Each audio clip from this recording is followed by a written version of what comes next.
Good morning. Today I want to show you how to do a faux marble top on whatever piece it is that you have. This is very messy, so I'm out in my space and I'm wearing an apron because I'm probably going to be covered in paint, but it is a lot of fun. What you will need for this project is I use all the Retique products. I use Greystone, Midnight Black, Snow, and the Spanish Copper Metallic, and you will need Floetrol. And I'm going to show you how to mix all of these up, and then I'll show you how to actually do the paint pour. And let me, this is just an itty bit so we can get in there a little bit more. Okay. So I'm going to start with, and I did shake these up a little bit. I'm going to start with mixing the Greystone. I do about a 50-50 mix of paint and Floetrol. So you want 50%, and you want to make sure you shake up your Floetrol. I learned that the hard way. It's good for liquidy. So you want 50% of paint, whatever colors you choose. This is just for that faux marble look. And 50% Floetrol. Floetrol is what you need to get your paint to really flow smoothly over your piece. So it does not dilute the color, and it allows the paint to flow smoothly over your entire piece. Chalk paint is naturally a thicker paint, and so you need it to thin down a little bit to give it the ability to flow freely over the piece, which will create that look that you're wanting. So, thinking these little disposable bowls were not the best, but as you can see here, it did not dilute the color at all, which is what we want. We do not want to dilute our color. And then I'm going to add this, which I should have used. This is my Midnight Black. My dominant color is going to be the white. So I'm going to use more white than any other color. So again, about a 50-50 mix of my paint. So far I've used Greystone and Midnight Black. And you'll know when the Floetrol is fully incorporated inside of your paint, because it will not, it'll go back to the original color that it was. There will no longer be white mixed in there. It'll go right back to the original deep dark color, or whatever color it is, as you can see. And there's the black. Actually need to give it a little bit of a stir. This one I didn't leave the lid on all the way, so it got a little bit. So white is going to be my dominant color in this paint pour. So I'm going to use more white since I want it to be, you know, marble is mostly white. And I'm actually going to use this container because I'm probably going to overflow this bowl if I don't.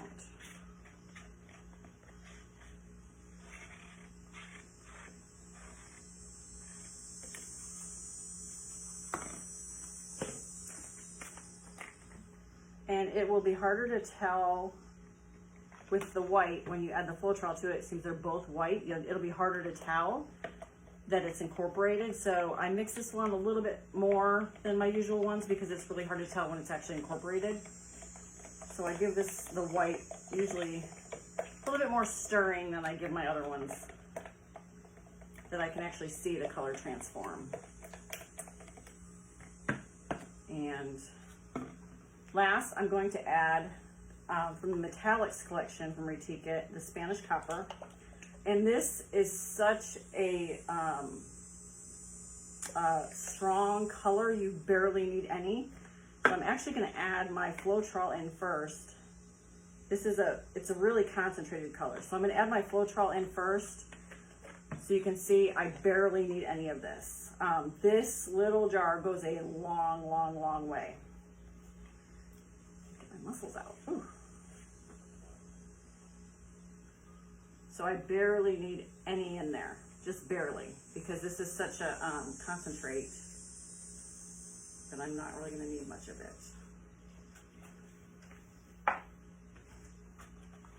As you can see how it starts out here, just barely any of this color at all. And by the time I get it all mixed in, you'll see how much it really, this, for the metallic collection, I would say I probably do 3/4 of Floetrol and 1/4 of the metallic, because it is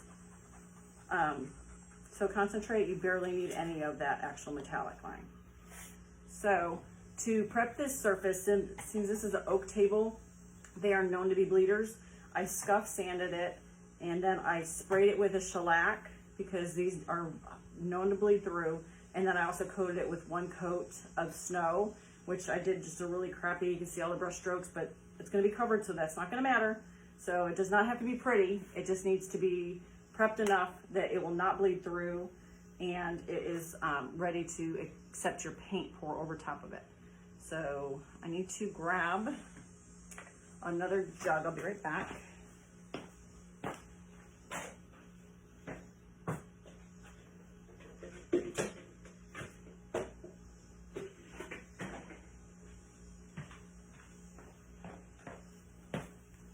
So what I'm gonna do next is I had to get a bigger container just so that I can have enough room to hold all of the paint in it.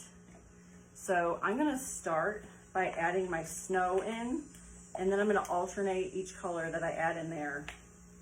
And there's really no rhyme or reason to how you add it. It's strictly up to you. You wanna make sure you have a clean container. Show this one just spot. And you want to just start adding your paint. So add a little bit of white. You can add it in the order that you choose. Does not make a difference. And I kind of add it off to the side a little bit. And I can't tip it and show you because that would monkey it up. And then I'm going to add some of the gray stone.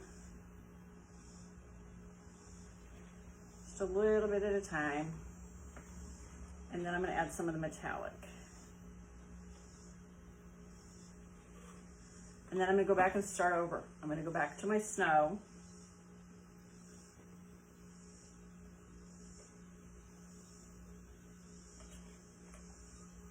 Back to my midnight black.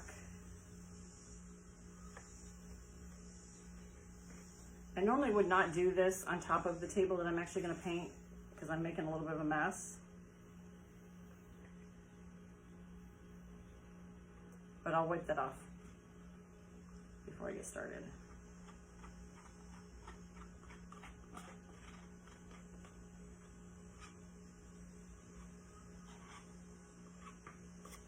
So I still have a little bit of paint in each one. So usually if I have a little bit of paint left over, what I will do is I'll just do like a small bowl or some random paint pours. But I'm gonna set these off to the side for now so that they're not in my way. And I'm gonna get a rag and just wipe my table off since I made a mess.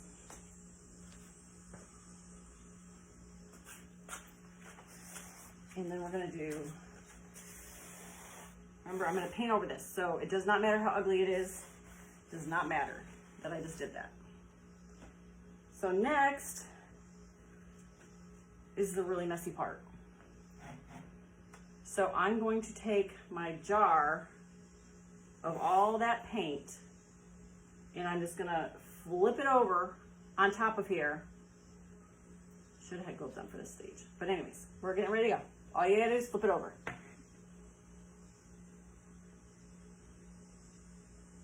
So if I have drippy drips, I kind of want them to go off to the side a little bit because I don't want to mess up the middle look of this.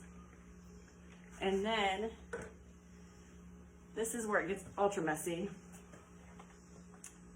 And I can tell that my gold is my dominant color right now. My Spanish copper, I mean. So you want to manipulate your piece all the way around. And before I let it start to run over the edges, And I can already tell I should have had more white in here, but I actually do like the look of this. I like the cells that come out. So you want to get it to go, you want to be able to pick up your piece and really manipulate it before you let it go over those edges.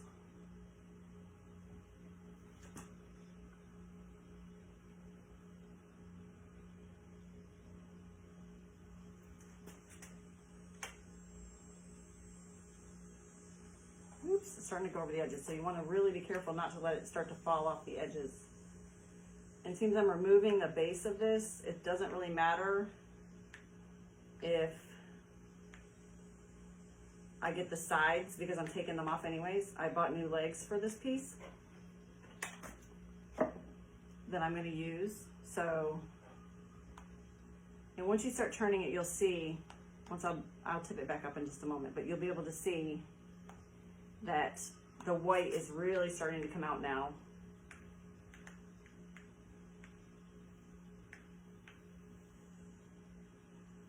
But you really try to stay over top of your paper, unlike me. You really want to get it flowing.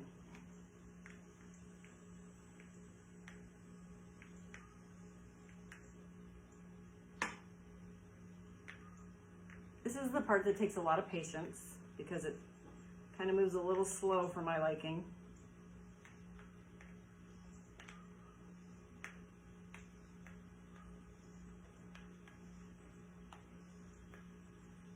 But you definitely want it to fall over those edges, but you want to get it all over the entire piece before it does that.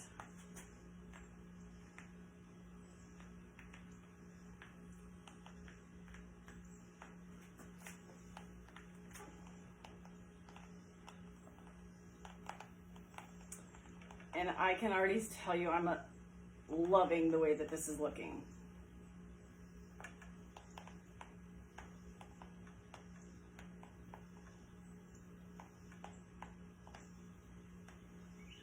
You can see it's flowing, flowing, flowing.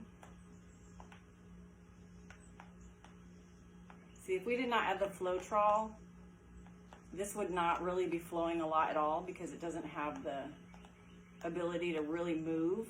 The flow trawl is what gives it that ability to actually really start to move and makes it more fluid.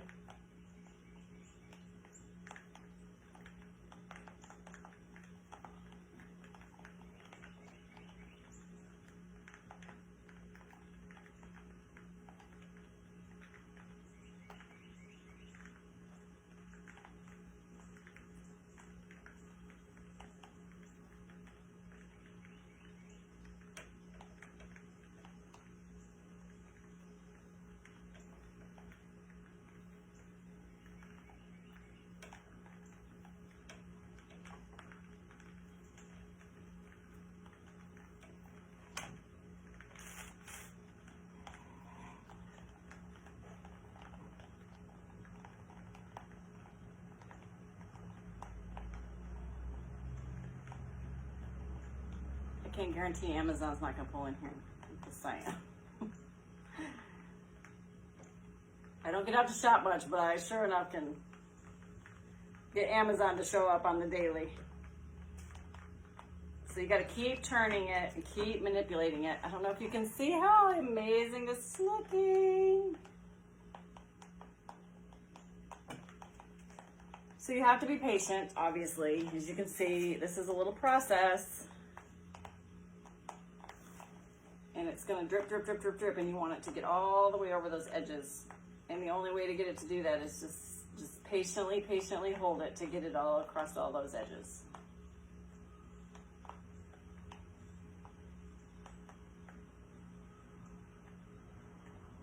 So you might even have to tilt it just a little bit more to really encourage it to go if it looks like it stopped moving.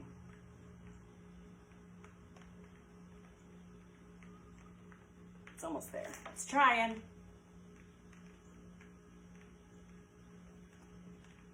There we go. You really wanted to get it to fall over those edges. And now, let's see. So I still need to keep it going. you really want it to drip all the way over all those edges.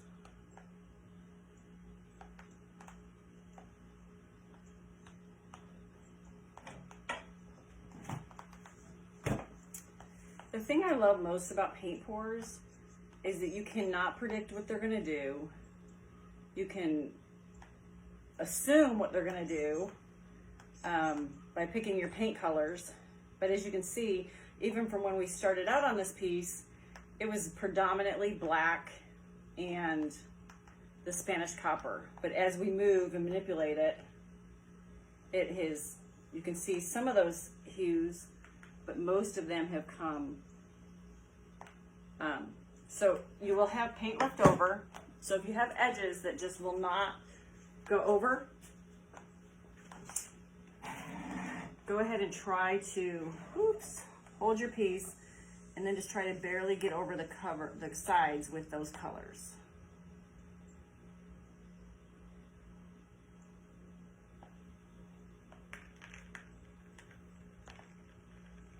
And you can do this all the way around it.